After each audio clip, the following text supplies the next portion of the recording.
Welcome to Raising Awe Seekers, how the science of wonder can help our kids thrive. I'm your host, Deborah Farmer-Criss.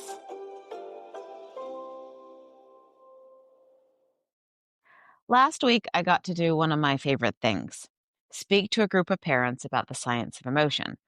The presentation was at 6:30 p.m., so I did not eat after 1 p.m. Why? Because I know from experience that I will have a squelchy stomach before each and every live presentation. And that really doesn't bother me anymore because the same adrenaline that is messing with my digestion also gives me energy and alertness that I need to perform on stage. I don't want to feel too calm before I pick up the microphone. In these moments, I've learned that stress is my friend. My goal for these presentations is to present practical research based, hopeful strategies on how to help kids name, normalize, and navigate their emotions. Essentially, I want kids to hear these 4 messages from the adults in their lives. 1, emotions have names, and naming them helps.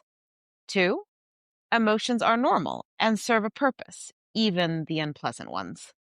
3, emotions pass, and there are a lot of strategies out there to help you settle your glitter. Number 4, sometimes you'll feel overwhelmed, and I, as the adult in your life, am here for you all the time.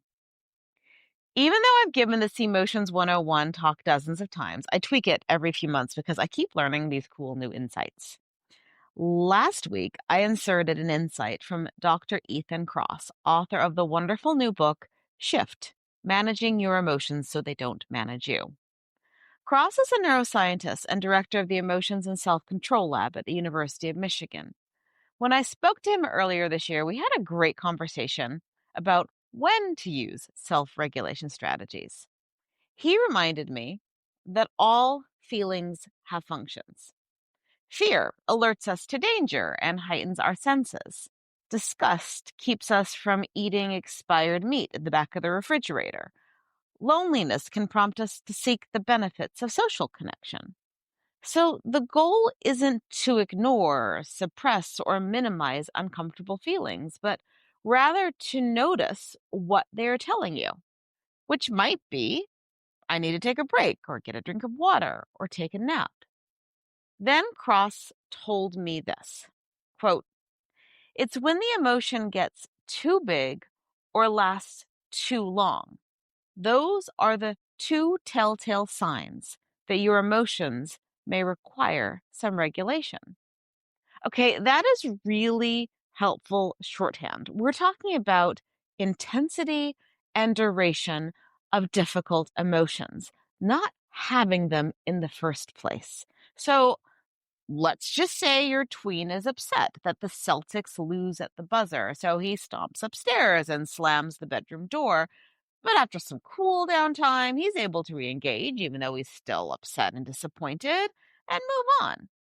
That's not going to require much more than our empathy. Yeah, that was a rough loss. But let's say the same tween starts to throw books around his room. Okay, that's our intensity marker. Or can't focus on his homework 2 hours later because he's still too activated. That's our duration. So if that's the case, he's probably going to need some help downshifting his emotional reaction. If you're anything like me, you're pretty sensitive to your children's emotional lives. So seeing them upset can make you upset. Their distress can trigger your distress because it's no fun seeing our kids upset. A few years ago, I had this really enlightening conversation with Dr. Lisa Damour. She's a psychologist and author of the absolutely amazing book, The Emotional Lives of Teenagers. She's also one of the great minds behind Inside Out too, and hosts a fantastic podcast called Ask Lisa. She told me that she's seen a shift in how society views stress and difficult emotions in general. Quote, somehow a misunderstanding has grown up about stress and anxiety, where our culture now sees both as pathological, she told me. The upshot of that is that we have adults and young people who are stressed about being stressed and anxious about being anxious. And honestly, in my work in high schools, I've seen the converse of this. I've seen kids stressed about not being stressed. Like when they see their peers really stressed out about college essays, and if they're not feeling that same level, they think something might be wrong with me because I'm not feeling as stressed as my peers, and now I'm stressed about that.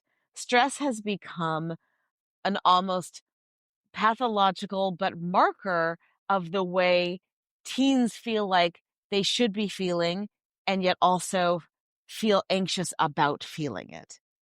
Damore said, in fact, much of the anxiety that teenagers express is a sign that they're aware of their surroundings. They're mindful of their growing responsibilities and frightened of things that are, in fact, scary. Adults, she said, can make a difference simply by reassuring them that a great deal of the time, stress is operating as a friend and ally to them. It's reminding them about what's important and is preparing them to act.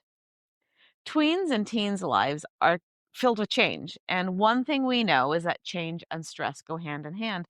And that's even if the change is positive. So think about maybe starting a new job that is really exciting. You're going to be learning new things, and your brain is going to be on alert as you make this transition.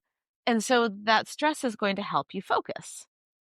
So think about it this way: our kids' bodies and brains are transforming all throughout childhood. They usually switch schools at least once between grades 5 and 12. Their academic workload is increasing. They are more aware of the world's challenges. Their social relationships are constantly evolving. And the anxiety that comes with stretching to face these inevitable challenges is part of how humans develop strength.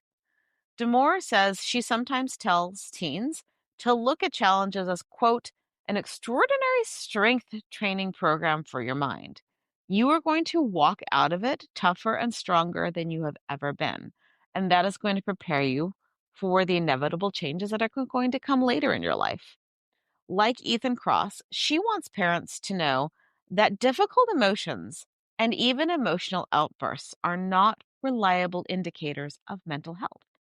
Rather, ask yourself this question: does the anxiety reach a level where it impedes our kids' ability to navigate life effectively? Is it too intense for too long?